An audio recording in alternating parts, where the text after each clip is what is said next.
Battle of ஏமியன்ஸ் 1918 August 11.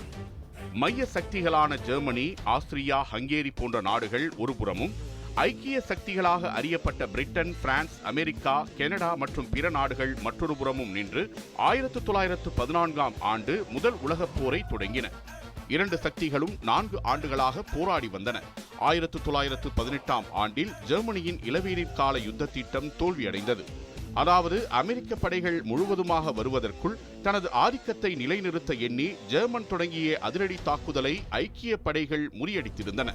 பெரும் இழப்பை சந்தித்திருந்த Germany மீதான தாக்குதலை தீவிரப்படுத்திய ஐக்கிய சக்திகள் ஆமியன்ஸ் போரை தொடங்கின. ஆமியன்ஸ் போர் முதல் உலகப் போரின் முக்கிய திருப்பு முனைகளில் ஒன்றாகும். இது பிரான்சின் ஆமியன்ஸ் நகரை சுற்றிய பிரதேசத்தில் நடைபெற்றது.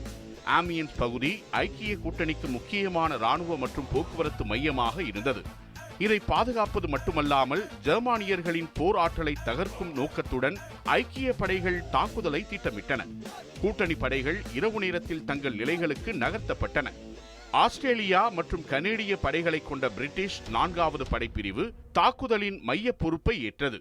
இடதுபுறம் பிரெஞ்சு 1வது படையும் வலதுபுறம் பிரிட்டிஷ் 3வது படையும் அதற்கு பலம் சேர்த்தன. 500க்கும் மேற்பட்ட டேங்குகள், ஆயிரக்கணக்கான துப்பாக்கிகள் மற்றும் போர் விமானங்கள் மூலம் ஆகஸ்ட் 8ஆம் தேதி அதிகாலையில் தாக்குதலை தொடங்கியது ஐக்கிய கூட்டணி படை.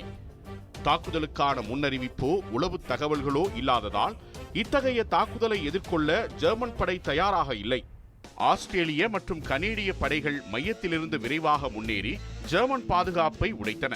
விமானப்படை ஜெர்மனியர்களின் போக்குவரத்து மற்றும் தளவாடங்களை குண்டு வீசி அழித்தது. காலாட்படையும் குதிரைப்படையும் விரைந்து முன்னேறி ஜெர்மன் முகாம்களை அழித்தன. ஜெர்மன் பக்கத்தில் மன உறுதி வேகமாக சரிந்தது. ஆயிரக்கணக்கான வீரர்கள் பிடிபட்டனர். மீதமுள்ளோர் சரணடைந்தனர். கூட்டணி படையினர் சுமார் 75,000 ஜெர்மன் வீரர்களை சிறைப்பிடித்தனர். பெருமளவிலான ஆயுதங்களும் கைப்பற்றப்பட்டன. ஜெர்மன் ஜெனரல் எரிக் லூடென்டாஃப் இதை ஜெர்மன் படைகளுக்கான கருப்பு நாள் என வர்ணித்தார்.